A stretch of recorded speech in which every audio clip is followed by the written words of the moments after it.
पुनातु सततं शुभकार्याणि।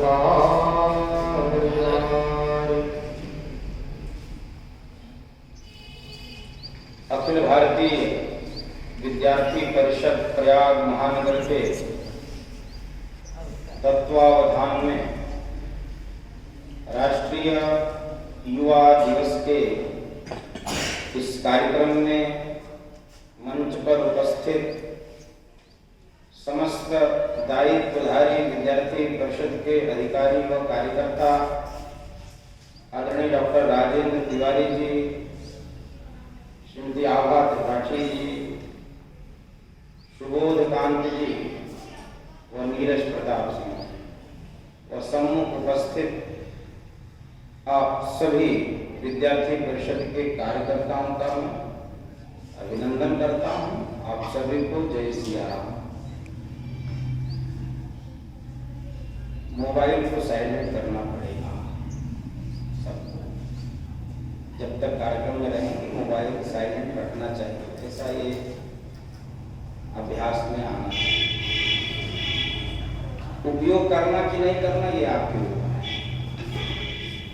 लेकिन फोन बजना नहीं चाहिए। ये ऐसा अभ्यास में हम सबके आना चाहिए। अखिल भारतीय विद्यार्थी परिषद जिन कारणों से, जिस हेतु से, जिस प्रयोजन से प्रकट हुआ, जिस कारण से इसकी स्थापना हुई, वो आप सब कार्यकर्ताओं को बताने की आवश्यकता नहीं है। उन्हीं कारणों में से एक मुख्य कारण है देश के महान महापुरुषों के जीवन चरित्र को, उनके द्वारा किए हुए कार्यों को समय समय पर हम सब स्मरण करें, उन महापुरुषों का स्मरण करें, उनके विचारों का स्मरण करें, यथा सामर्थ्य यथा संभव उनका अपने जीवन में सदुपयोग करें, प्रयोग करें। और उसी क्रम में आज का यह युवा दिवस का कार्यक्रम हम सब मना रहे हैं। दो विषय यहां पर प्रकट रूप से है, एक है युवा, दूसरा है स्वामी विवेकानंद। सामान्य रूप से मनुष्य की आयु का या वय का जब हम निर्धारण करते हैं तो उसमें युवा अवस्था आती कब है? आखिर युवा कहेंगे किसको? तो सामान्य रूप से जो विभाजन है उसमें आपके ध्यान में आता होगा कि जन्म से लेकर 7 वर्ष तक शिशु होता है, 7 से 14 वर्ष तक बालक होता है, 14 से 21 वर्ष तक किशोरावस्था रहती है, 21 से 7 वर्ष के क्रम में युवावस्था आती है, 21 से 28, 28 से 35, 35 से 42, 42 से 49, फिर धीरे धीरे प्रौढ़ावस्था आती है, फिर धीरे धीरे वृद्धावस्था और धीरे से जीवन यात्रा पूरी होती है। तो जो किशोरावस्था है उसको भी मैं युवावस्था में जोड़ता हूं। तो 14 से लेकर और एक 50 वर्ष तक युवावस्था रहती है। वैसे तो व्यक्ति चाहे तो अपनी युवावस्था को और आगे भी बढ़ा सकता है, ये उसके ऊपर निर्भर।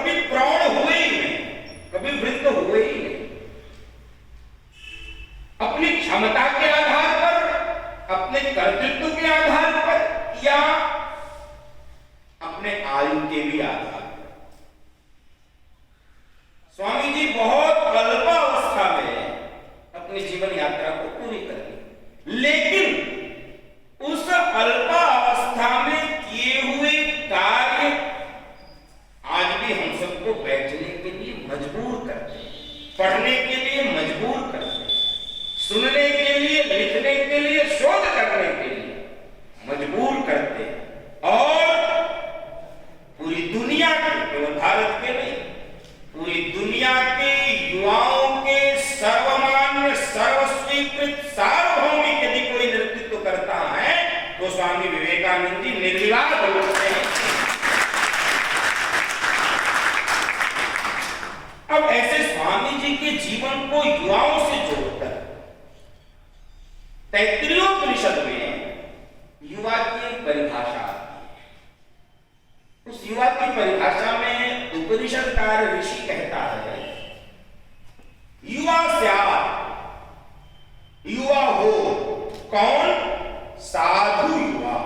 परिभाषा है स्पष्ट, युवा स्यात् साधु युवा। युवा हो कैसा हो? साधु। अब साधु की बड़ी परिभाषा हो जाएगी, उसमें प्रवेश में नहीं। युवा की पहली पहचान है वो साधु हो। साधु को आप लंबा बाल से, लंबा जटाजूट से, छाप तिलक से, कपड़े से, आश्रम से एकदम मत जोड़िएगा। साधु उसको भी कहते हैं, उसको ही नहीं कहते, ये स्पष्ट होना चाहिए। लंबे जटाजूट वालों को, आश्रम वालों को, प्रवचन वालों को साधु कहते हैं, लेकिन केवल उन्हीं को साधु कहते हैं ऐसा नहीं। साधु की एक बड़ी व्यापक परिभाषा है, उस परिभाषा के अंतर्गत युवा आना चाहिए। तो युवा साधु हो, एक विषय। दूसरा विषय, उसकी चर्चा हम सब कदाचित करते रहते हैं। युवा को उल्टा करते हैं तो बनता क्या है? वायु। तो बिना वायु के कोई जीवित नहीं रह सकता। यथा वायुं समाश्रित्य वर्तन्ते सर्वजन्तवः। वायु के सहारे सभी जीव जीवित रहते हैं, ये प्राणवायु है। तो जीव जीवित यदि वायु के सहारे रहता है तो कोई भी राष्ट्र यदि जीवित रहता है तो वह युवाओं के आधार पर ही जीवित रहता है। तो युवा कैसा हो? वो वायु के गति से चलने वाला, वायु शब्द की सार्थकता को सिद्ध करता। वायु का काम क्या है? सबको जीवन देना। युवाओं से जोड़कर मेरे मन में एक विषय आ रहा है कि जानकी जी का जब हरण हो गया, रावण ने जानकी जी का हरण कर लिया और हनुमान जी को एक काम सौंपा गया। तो मानस जब आप पढ़ेंगे या सुनेंगे तो आपको ध्यान में आया होगा, हनुमान जी वायु के समान हो गए। ऐसे तो वायु पुत्र है ही नहीं, वायु के समान हो गए।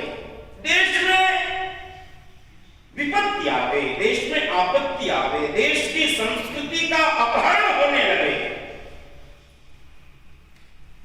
देश के प्रतीकों का अपहरण होने लगे, तो युवा को वायु के समान जागृत होकर, चैतन्य होकर उस देश की संस्कृति जो अपहृत हो चुकी है उसको अपहरण से मुक्त कराना, ये भी युवा का काम है, ये युवा की जिम्मेदारी है कि देश की संस्कृति को वापस, देश के गौरव को वापस। और इसीलिए स्वामी विवेकानंद जी, इंग्लैंड के लोग, जब स्वामी विवेकानंद जी इंग्लैंड थे तो वहां एक चर्चा होती थी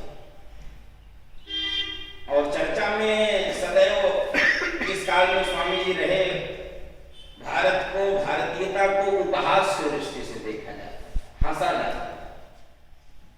राष्ट्रीय स्वयंसेवक संघ की जब स्थापना परम पूजनीय डॉक्टर केशव बलराम हेडगेवार जी ने किया तो देश में एक हास्यास्पद स्थिति उत्पन्न होती थी। उनके साथ के लोग ही कहते थे कि कैसे लोगों का संगठन करने चले भाई, जो इकट्ठा तभी होते हैं जब कोई कंधे पर होता है, चार इकट्ठे ही तब होते हैं जब पांचवा कोई इनके कंधे पर होता है। ऐसे लोगों का संगठन करने चले, मेढक दौड़ने चले।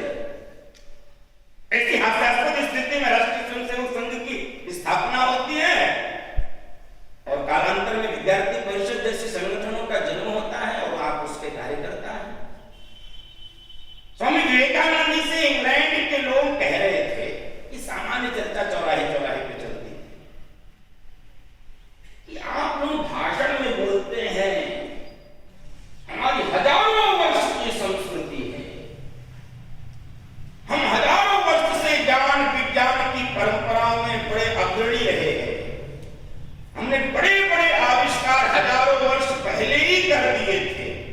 भी बोलते हैं भाषण में। तो जब हजारों वर्षों से आपके पास बहुत कुछ था तो इंग्लैंड में आपके बखान क्यों नहीं किए?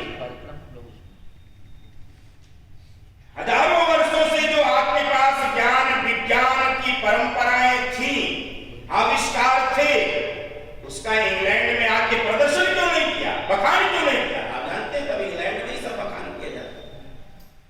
विवेकानंद जी का उत्तर सुनिए। विवेकानंद जी मुस्कुराए, क्रोधित नहीं हुए। ये भी युवा का एक गुण होना चाहिए।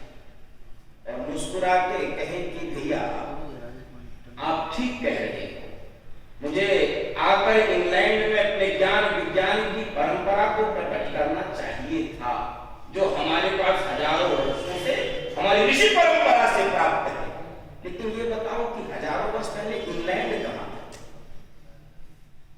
इंग्लैंड होता तब तो हम आकर बताते, हजारों वर्ष पहले वहां पर जंगल था, तब भी हम मंगल भारत में चल रहे थे। आपके पास कुछ था ही नहीं, आपके पास कुछ नहीं था, तो हम क्या करते? हम नहीं आ सकते। तो 3 शब्द पर स्वामी विवेकानंद जी का विशेष बल था। उन्हीं 3 शब्दों की संक्षेप में चर्चा करके अपने वाणी को विराम। एक है स्वावलंबन, और ये पत्रों के माध्यम से अनेक पत्र स्वामी विवेकानंद जी लिखते थे अपने अनुयायियों को, अपने भक्तों को, या जिनके प्रति वो समझते थे। स्वावलंबन, एक है स्वाधीनता, और तीसरा स्वाभिमान।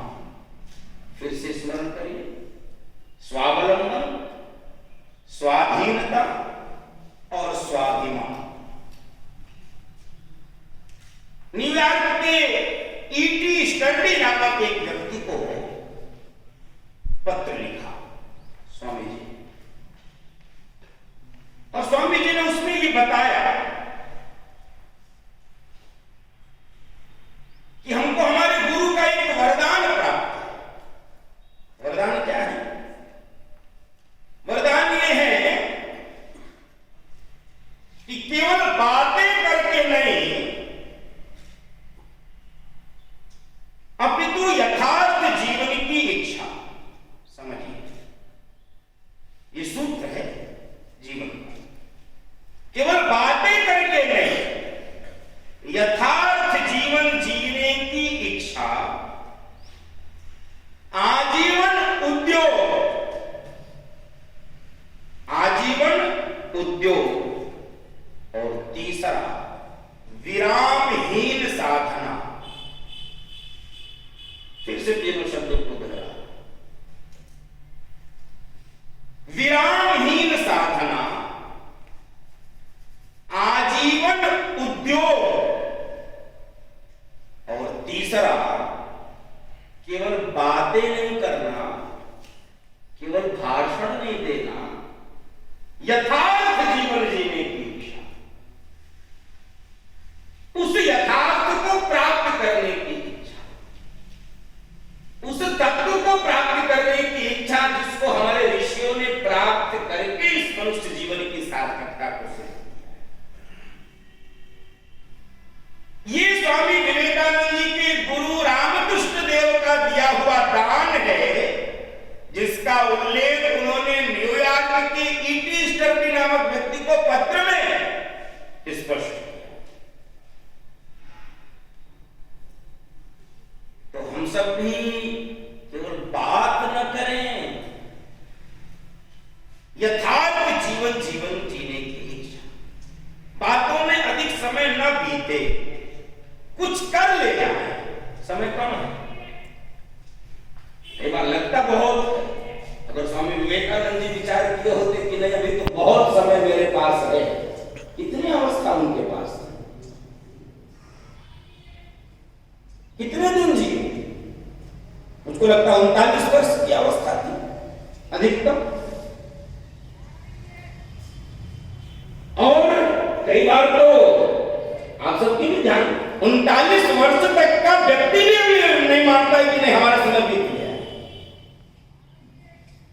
वो अभी तक नहीं तैयार हुआ ये मानने के लिए कि हमारा समय बीत गया। 39 वर्ष में जीवन यात्रा पूरी करके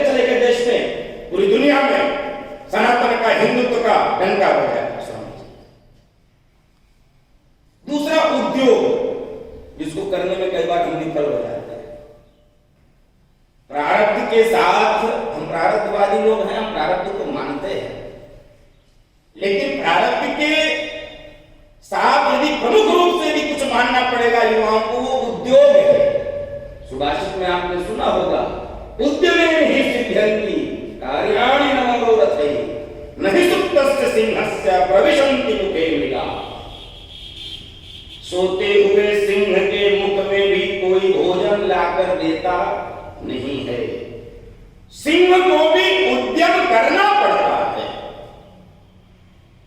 प्रारब्ध भी उन्हीं का फलीभूत होता है, बलवती हो जाता है जो उद्यमी होता है। इसीलिए सुग्रीव और बाली का जब युद्ध हुआ तो बाली ने सुग्रीव को बहुत पटक के मारा।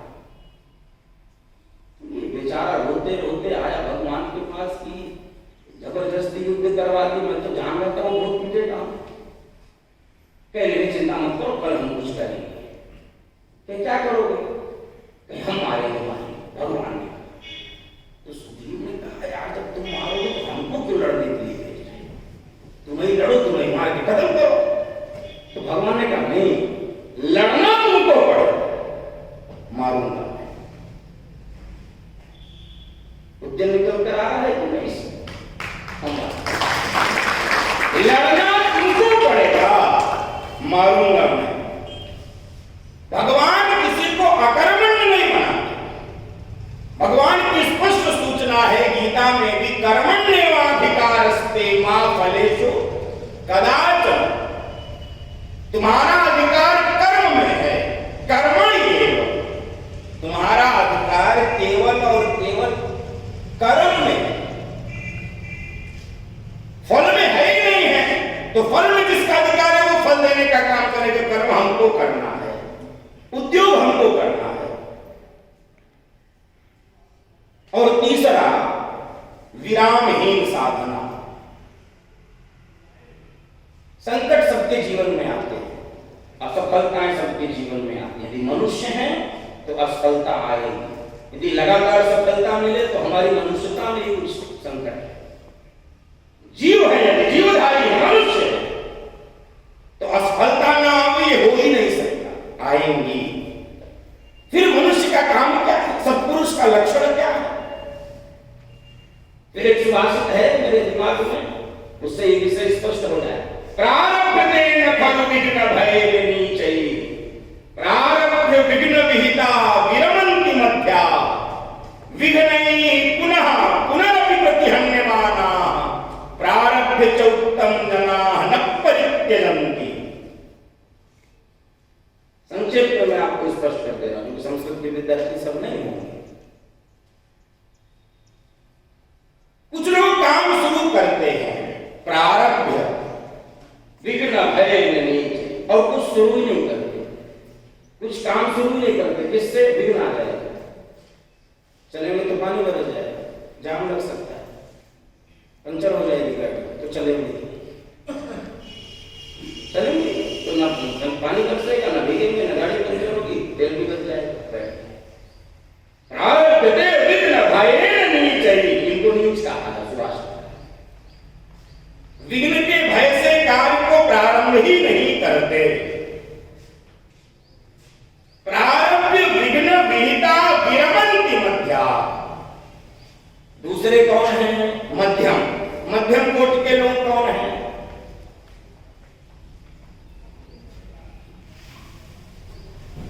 मध्यम कोटि के लोग कौन हैं? काम प्रारंभ किए, विघ्न आया, अर्धवृत हुए, चले गए घर में सो गए, क्योंकि विघ्न आ गया। शुरू किए, विघ्न आने पर लौट कर चले, ये मध्यम। तीसरे कौन है?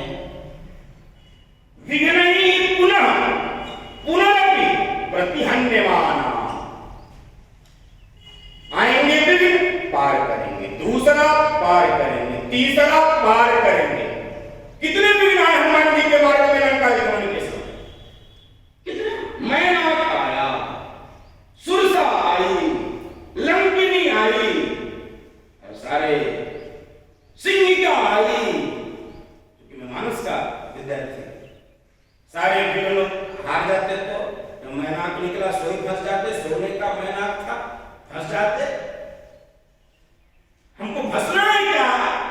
सजदल करे आवे आकर्षण, पग पग पर झूमते प्रलोभन, लेकिन तजकर सबको विमुख बटोही, पथ पर संभल संभल चलता है, दिव्य ध्येय की ओर तपस्वी, जीवन भर अविचल चलता है, जीवन भर। मार्ग में विघ्न भी आएंगे, मार्ग में प्रलोभन भी आएंगे, लेकिन तजकर सबको विमुख बटोही, पथ पर संभल संभल चलता है, दिव्य ध्येय की ओर तपस्वी, जीवन। इन आकर्षणों में जो फंसता नहीं है और विघ्न को पार करता, विघ्न पुनः पुनरपि हन्यमाना, उसी को क्या कहा? वही उत्तम व्यक्ति है, वही महान व्यक्ति है। और विघ्न आने पर भी विघ्नों की परवाह न करते हुए भी अमेरिका के शिकागो में पहुंचकर विश्व धर्म सम्मेलन में भारत भारतीयता सनातन का ध्वजा फहराने वाला व्यक्ति ही स्वामी विवेकानंद हो जाता है। कितने विघ्न आए आपको स्मरण है, वो आप पढ़ते हैं, उसकी चर्चा नहीं करें। तो युवा शब्द की सार्थकता और युवा की सार्थकता दो विषयों में समझा जाए। एक तो विघ्न आएंगे, विघ्नों से घबराना नहीं है, विघ्न पुनः पुनरपि हन्यमाना, प्रारभ्य च उत्तम जनाः न परित्यजन्ति, अपने मार्ग को अपने लक्ष्य को छोड़ेंगे नहीं, विघ्न आते रहे, विघ्न का काम है आना, हमारा काम है विघ्नों को पार करते हुए आगे चले। एक दूसरा आकर्षण भी आएंगे, उसमें भी नहीं फंसना, लोग भी आएंगे। अपने कठोपनिषद में सुना नचिकेता मृत्यु देवता से, यमराज से वर मांगता है, तो उसकी अवस्था को देखकर, जैसे हमको कोई अच्छा मोबाइल दे तो ठीक है, हमको मोबाइल मिल गया, बाकी उससे बात क्यों करना, बढ़िया गाड़ी मिल जाए, बढ़िया जींस मिल जाए, बढ़िया कपड़ा मिल जाए, बढ़िया हमको चकाचक खाने को मिल जाए, ज्यादा चक्कर में क्यों पड़ना, हम जिस अवस्था में है मिल जाए तो ठीक है। तो यम को लगा कि नचिकेता भी इसी योगी, इसको बढ़िया मोबाइल दे देंगे, बढ़िया इसको फ्लैट दे देंगे, बढ़िया गाड़ी चकाचक दे देंगे, बढ़िया भोजन का इंतजाम कर देंगे, और नचिकेता लौट के चले जाए। क्यों परेशान होते कि तुम क्या पूछना चाहते हो? उस ब्रह्म तत्व, अग्नि तत्व को जानना चाहता था नचिकेता, अपने कठोपनिषद में सुना, और उस ब्रह्म तत्व को जानना चाहता था। तो कहते हो तुम स्वर्ग की अप्सराओं को ले लो, तुम स्वर्ग के सुखों को ले लो। स्वर्ग में कितना सुख होता है, हम लोग तो भी गए नहीं हैं अब वो, लेकिन कल्पना में तो नहीं स्वर्ग में क्या होता है। अब वो सुख मिले उसको छोड़ रहा है नचिकेता, क्या कह रहा है? स्वभावामर्त्यस्थिदंत कई तत्सर्वेन्द्रियाणाम जरयन्ति तेजा, अपि सर्वं जीवितम अल्पमेव तवैव वाहास्तव नृत्य गीते। ये तुम्हारा जितना भी ये स्वर्ग का ये आकर्षण है, ये इंद्रियों के तेज को समाप्त करने वाला है, हमको नहीं चाहिए। हमको उस ब्रह्म विद्या को दो, हमको उस आत्मविद्या का ज्ञान हमको दो। आकर्षण मिले, प्रलोभन मिले, लेकिन युवा अपने लक्ष्य की ओर भागता जाता है, इन आकर्षणों में फंसता नहीं। इसलिए जो तीन बातों का संकेत किया उसको क्रमशः में केवल गिना दूं, व्याख्या करने में बहुत समय नहीं है। एक है स्वावलंबन, जिसकी चर्चा मैंने आप सबके सामने किया कि केवल बात नहीं, काम करना है। दूसरा, थकना नहीं है, आजीवन उद्योग करना है। तीसरा, विरामहीन साधना करनी है। चरय वेदी यही वो मंत्र है, अपना नहीं रुकना, नहीं थकना, सतत चलना, सतत चलना। ये गीत हम लोग गाते थे संग में, आप भी गाए हो। दूसरा, स्वाधीनता, बहुत महत्वपूर्ण विषय है। अभी आजादी का हमने अमृत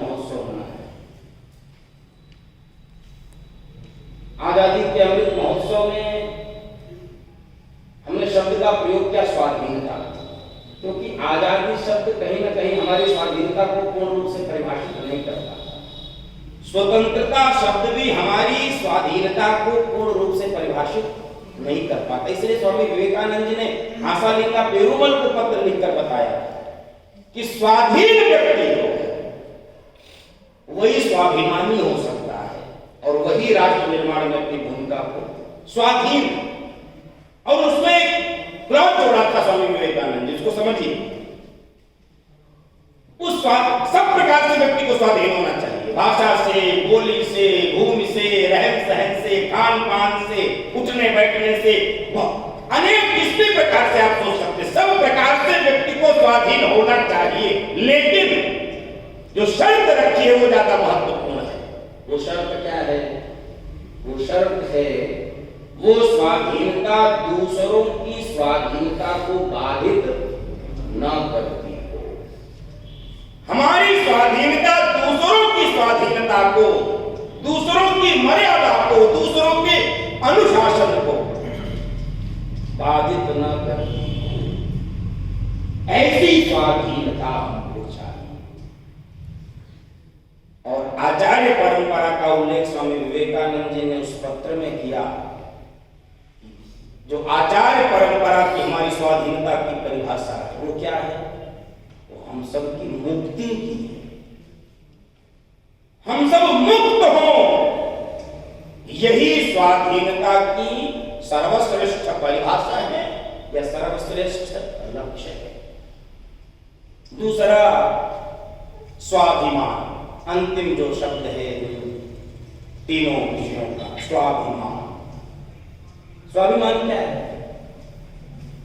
व्यक्ति का जो सोया हुआ ब्रह्म है, ब्रह्म सब में है। हमारा महावाक्य उपनिषद का बोलता है अहम ब्रह्मास्मि, और इतना ही नहीं कहता है, दूसरा वाक्य कहता है अहम ब्रह्मास्मि नहीं, तत्त्वमसि, तुम भी वही हो, तत्त्वमसि। यदि तुम भी वही हो तो हम सब ब्रह्म हैं। किसी का ब्रह्म जाग जाता है, किसी का ब्रह्म सोया रहता है। उस सोए हुए ब्रह्म को जगाना, यही स्वाभिमान है। हनुमान जी का भी सो गया, हम सबका भी सो गया, और हमारा कोई ज्यादा ही सो गया, उसको जगाना है। जगेगा कैसे? जगेगा कैसे? तो ऐसे गुरुजनों के सानिध्य में जब युवा रहता है, ऐसे आयुवृद्ध, ज्ञानवृद्ध, तपोवृद्ध महापुरुषों के सानिध्य में जब युवा रहता है तो उसका जो सोया हुआ ब्रह्म है या जो उसकी सोई हुई शक्ति है जाग जाती है। इसलिए हनुमान जी की जागी।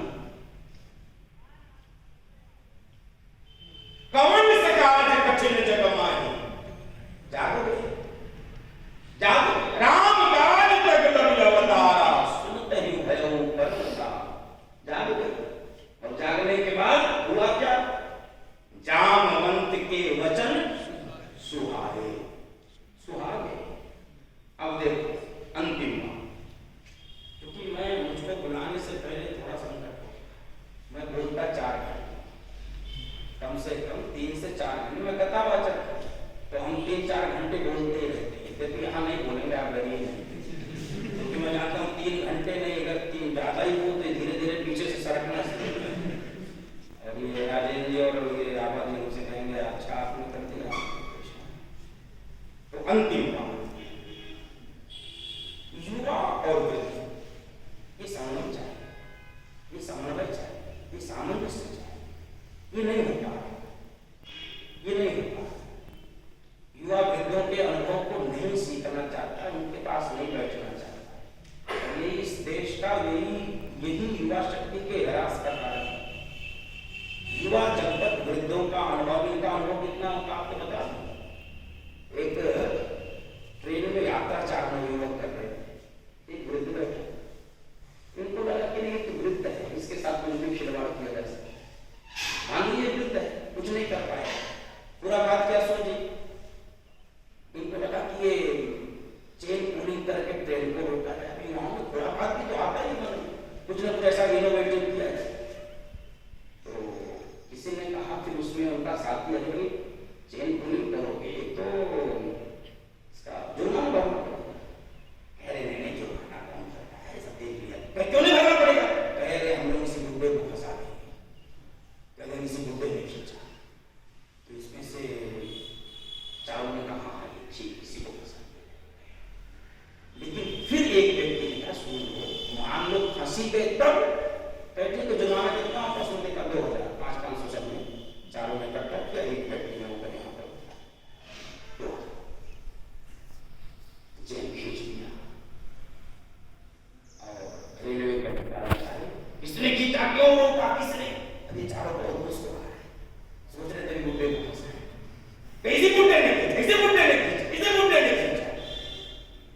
बुड्ढे ने सोचा हम मना करेंगे तो कोई प्रमाण तो है नहीं कि हमने नहीं खींचा या हमने खींचा, दोनों का प्रमाण नहीं। तो बुड्ढे ने कहा हमने खींचा। क्यों खींचा? इसलिए खींचा साहब, ये चारों ने हमारा 2000 चुरा दिया है।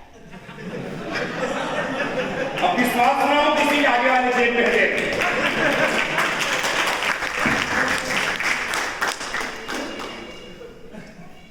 तो हम कितने भी आगे हो जाएंगे, कितने भी तीक्ष्ण बुद्धि के हो जाएंगे, बुजुर्गों से ज्यादा अनुभव नहीं हो सकता। हमारे पास शक्ति ज्यादा हो सकती, क्षमता ज्यादा हो सकती, सामर्थ्य ज्यादा हो सकता, बल ज्यादा हो सकता, विवेक ज्यादा हो सकता है, बुद्धि ज्यादा हो सकती है, लेकिन अनुभव वो ऐसे ही वृद्धों के सानिध्य में रहने से आता है। तो हम वृद्धों के अनुभव का उपयोग करते हुए इस भारत को, भारत अपना विश्व गुरु हो, जन जन का यह सपना है, औरों को न देखें सोचें, योगदान क्या अपना है। अपने अपने योगदान को इस भारत निर्माण में, इस राष्ट्र निर्माण में हम सब कैसे अपने योगदान को कर सकते हैं। और जिस कारण से युवाओं का उपहास हो रहा है पूरे देश में, पूरी दुनिया में, केवल आपकी चर्चा में पूरी दुनिया में, मैं चूंकि जाता रहता हूँ बहुत जगहों पर, तो एक उपहास का विषय जिन कारणों से बन रहा है, उन उपहासों पर हम सभी चर्चा कभी बैठ के करें। देखो वो युवा तो युवा नहीं हो सकता जो 24 घंटे मोबाइल चलाता, नहीं हो सकता। वो युवा पागल हो सकता है, कठोर बात भी सुनी, मीठी बहुत सुनी, वो पागल हो सकता है, रोगी हो सकता है, मनोरोगी हो सकता है, वो युवा नहीं हो सकता। 24 घंटे जो मोबाइल चलाते हैं, स्पष्ट मान लीजिए, मैं कोई वैज्ञानिक नहीं, मैं विज्ञान का विद्यार्थी भी नहीं, मैं कोई चिकित्सा शास्त्री भी नहीं, लेकिन स्पष्ट अपनी बुद्धि क्षमता गुरुओं की कृपा से मैं बोल सकता हूं। 24 घंटे माने समझ लीजिएगा 24 घंटा, ये मत सोचिएगा 24 कैसे चलाएंगे, सोएंगे या ये करेंगे, वो निकाल लेना उसमें से 4-6 घंटे। उसके जो प्राकृतिक गुण है, उसकी जो नेचुरल एनर्जी है, वो धीरे धीरे समाप्त होती जाएगी। जो उसकी बुद्धि है, जो प्रत्युत्पन्नमति है, मैंने प्रयोग करके देखा। आप ज्यादा मोबाइल चलाने वालों से बात करिए, बोलेंगे इधर, देखेंगे उधर, बताएंगे कुछ, करेंगे कुछ, एकदम जैसे हैंगओवर में चलते हैं, समझ में नहीं आता है कहाँ। क्यों? क्योंकि वो इंस्ट्रूमेंटल हो चुके हैं। जिन स्वाधीनता की बात मोबाइल करने वाले व्यक्ति स्वाधीन हो नहीं सकता, वो मोबाइल के परतंत्र है, मोबाइल के पराधीन है। उससे पूछिए कि मैं पूछता हूँ कथा, गुरु गोविंद सिंह के कितने बच्चे थे? वो दिमाग नहीं चलाया, वो गूगल करे, उसको पता नहीं है, तो वो सोचता गूगल से है। गूगल से ज्ञान नहीं मिलता, गूगल से डाटा मिलता है, गूगल से ज्ञान नहीं मिलता, ज्ञान तो गुरु की चलना। ऐसे अनेक विषयों के कारण हमारे उपहास हो रहा, हमारी शक्ति का ह्रास भी हो रहा। मैं भी उपयोग करता हूँ, आप भी करते हैं, करना चाहिए। सूचना का, विज्ञान का, प्रौद्योगिकी का उपयोग करना चाहिए, लेकिन उपयोग किस हद तक करना, उपयोग कितना करना, उसकी सीमा क्या है, उसकी मर्यादा क्या, उसका अनुशासन क्या है, इस पर विवेक रखते हुए हम सब मोबाइल के एडिक्ट न बने, हमारा व्यसन न बने, हम विद्या व्यसनी बने, हम सेवा व्यसनी बने, हम स्वाध्याय व्यसनी बने, हम अनेक प्रकार के इन सद्गुणों के व्यसनी बने। व्यसन जीवन में चाहिए, अच्छी किताबों को पढ़ने का व्यसन चाहिए, अच्छे लोगों के साथ उठने बैठने का व्यसन चाहिए, अच्छे लोगों से बात करने का व्यसन चाहिए, अच्छी जगहों पर जाने का व्यसन चाहिए, अच्छी जगहों पर कुछ सीखने का व्यसन चाहिए। लेकिन हमारा व्यसन मोबाइल या अन्य व्यसन, इसकी चर्चा में नहीं करूँगा, आप समझ लो। उन व्यसनों में युवा न फंसे। मुझे लगता है स्वामी विवेकानंद जी के युवा दिवस को मनाने की यही सार्थकता होगी, क्योंकि स्वामी विवेकानंद जी बहुत कुछ प्राप्त कर सकते हैं, लेकिन उन्होंने काली को प्रकट करने के बाद भी बहुत कुछ नहीं माना। रामकृष्ण देव ने कहा मानो सांसारिक सुख सुविधाओं, क्यों बार बार हमको ताना देते हो? तो विवेकानंद से लोग कहते थे कि कहते हो मेरा गुरु काली से बात करता, काली प्रकट करता, काली सब कुछ देने वाली है, वो शक्तिशाली, क्यों नहीं मांगते हो अपने इन सांसारिक कष्टों को दूर करने के लिए? क्यों नहीं अपने इन विपन्नताओं को दूर करने के लिए क्यों नहीं शक्ति मांगते, क्यों नहीं साधन मांगते, क्यों नहीं धर्म मांगते हो? एक दिन स्वामी जी को भी लगा आज मांग ही लेंगे। रामकृष्ण के पास गए, गुरुदेव शिकायत मत करो, समझ गया मैं वो सब नहीं दे सकता हूँ, लेकिन काली आज प्रकट होगी, जाकर मांग लो। काली प्रकट हुई, स्वामी विवेकानंद जी कक्ष में गए, एक ऐसी ऐसा तेज पुंज, और उस काली की मूर्ति में लगा कि ये काली की मूर्ति सजीव हो चुकी, बोल गए। मांगने क्या गए थे? रुपए, पैसे, शक्ति, संसाधन, संपन्नता। आंखों से आंसू झरझर बहने लगे स्वामी विवेकानंद जी के, हे माँ हमें ज्ञान दे, हमें ज्ञान दे। रामकृष्ण देव ने कहा मांग लिया? नहीं गुरु जी नहीं मांग। क्यों? दोबारा मत कहना, क्यों नहीं मांगा? शिकायत मत करना मेरी माँ को और मुझे, एक बार और मौका देना, जाओ। दूसरी बार माँ प्रकट हो गई, वही दृश्य, वही सजीव मूर्ति, हे माँ मुझे भक्ति दे। मांगना क्या? रुपया, पैसा, संसार, भक्ति लो। मांगा? गुरु जी नहीं मांगा। क्या मांगे? इस बार भक्ति मांगे, अंतिम मौका। इसके बाद जीवन में कभी शिकायत मत करना मेरी काली को या मुझे। जी एक बार अब की रोए नहीं, अब की तो काली के चरणों में लोग और लोगों के कहने में नहीं चाहिए संसारिक सुख सुविधाएं, संसाधन। हे माँ हमें ज्ञान दे दो, हे माँ हमें भक्ति दे दो, और तीसरा मांग लिया, हे माँ हमें वैराग्य दे दो, और कुछ नहीं चाहिए, और लौट के चले आए।